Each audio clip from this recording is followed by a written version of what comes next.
Welcome to the channel. Thank you everyone for tuning in. So in today's video, as you can see, I've got 3 new boxes here. I've got 2 watches from St. Martin and 1 from Watchdives. These are my first watches that I bought from the 11/11 sale. They've arrived.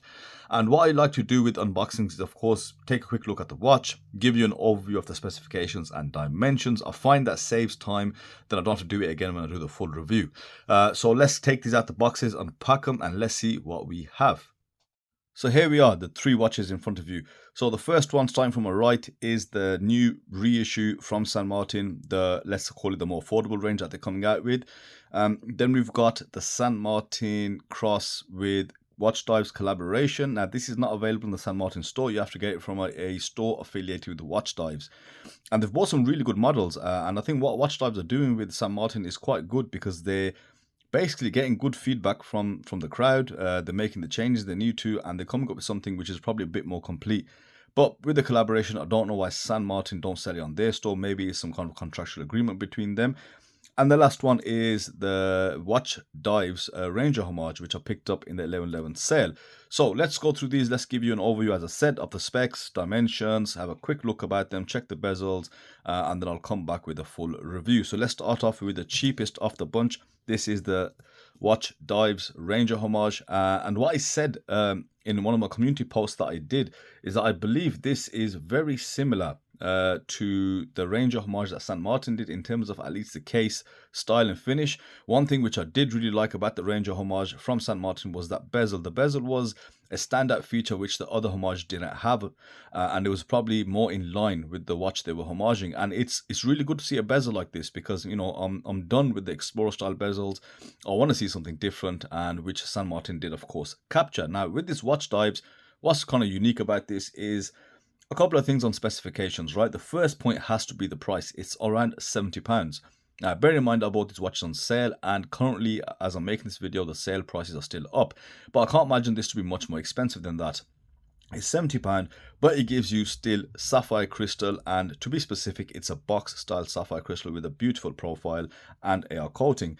You also get the Seiko VH31 hybrid quartz movement, which is, I'd say, kind of a balance between quartz and automatic. It's got the battery power of quartz, the accuracy of quartz, and just some of the functionality of what you see in automatic, which is why it's a hybrid quartz.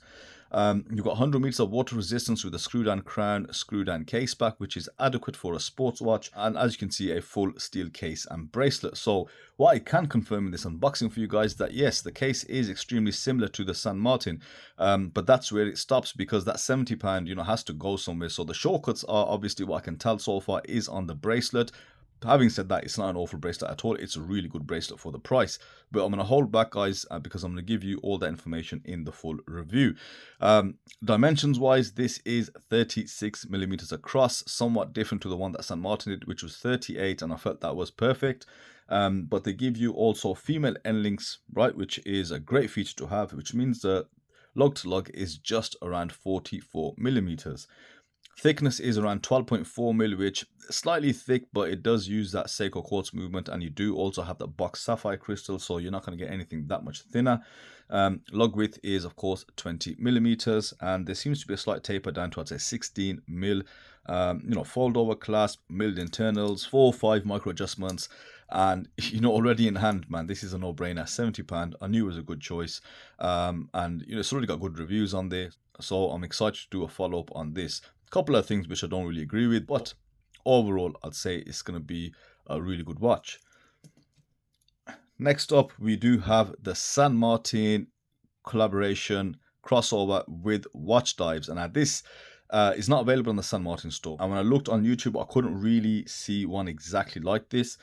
This is the model number SN0122 GMT. Yes, we're all a bit sick of GMTs, but it's that season, we have to go with it, right? We know Aliexpress it's a homage watch game, all copycat brands, so if one person does it, so will the other 100,000 people behind it. So it's something we have to accept. But saying that, it's a really good watch. It looks really well made, and, you know, St. Martin are at the pinnacle. They've joined up with Watchdives, which clearly have a really large cash injection available, so both brands are benefiting off each other. So with this one, we're looking at specifications wise, as you expect. You've got a domed sapphire crystal, you've got a matte ceramic insert on a 120 click unidirectional bezel.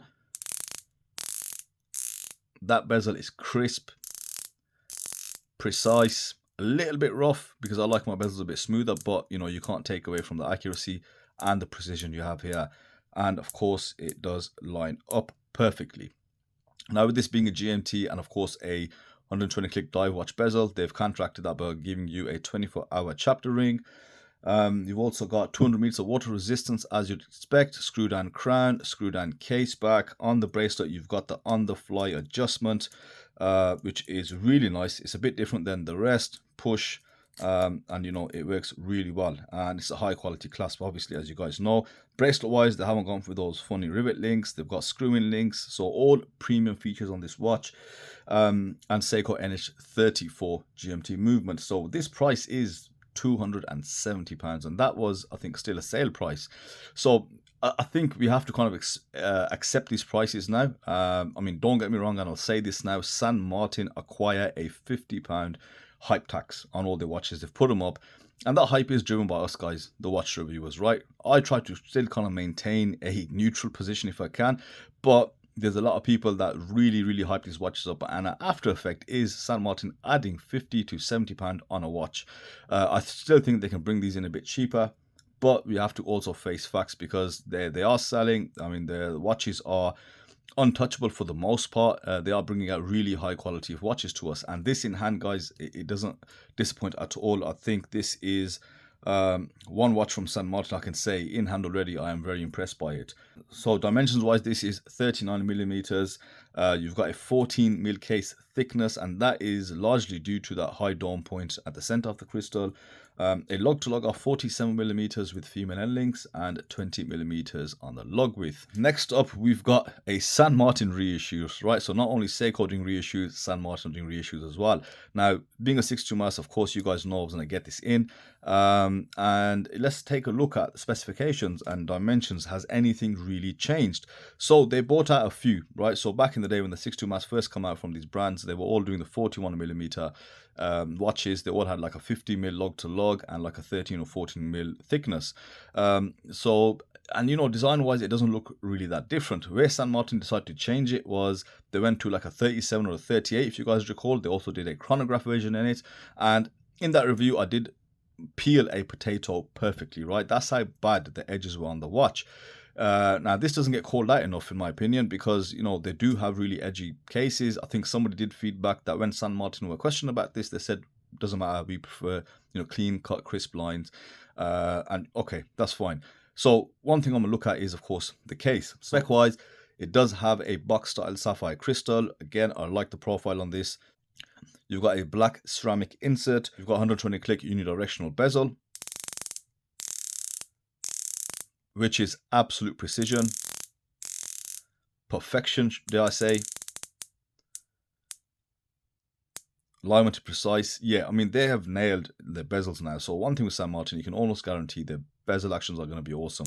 And this has the perfect balance. It's got great resistance, great sound, great motion. It's not as stiff or as like harsh as this one, but it's quite nice. Again, 200 meters of water resistance. So it's a Seiko NH35. Yeah, it makes sense for that movement for them to use it, especially for the price now. The bracelet is fully solid. You've got all brush links. You do have a standard San Martin clasp with the milled internals, 4 micro adjustments.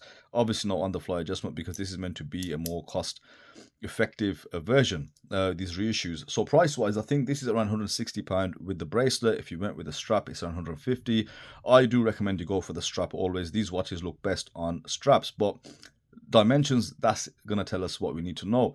So in terms of diameter, I found the case was 39 millimeters, but the bezel was 40. So to me, it's kind of going back to where they were. 13 mil case thickness. Obviously, that top part box sapphire crystal does affect that. And you've got a lug to lug of 48 millimeters, which is still kind of long. Now, with the male end links, that brings it up to 50 millimeters if you take a measurement from the first link. But as you can see, this bracelet is rather stiff. The second link does not actually fold down, so that means your lug to lug now is 55 millimeters, and that's going to severely impact this, because it depends where you stand on the 6.2 mass homage. I prefer the more original design, so like the C-Stern and the 54 watch, where they were small, compact, you know, basic looking, whereas you do also have a lot of people that do prefer the larger ones, the 40mm. So I think it's going to be best of both. But for me, the lug plug is very important, and how it's going to fit on wrist, which you'll see in the full review, because I've got a 6.5-inch wrist, and you know, if this don't fit right, then I'm not going to really like it. So I believe that's it for this unboxing. Specs dims done. Make sure you subscribe if you haven't done so already, and come back for the full review on each and every single one. So that's it from me today, guys. Let me know your thoughts in the comments section, and I will see you on the next video. Thanks for watching.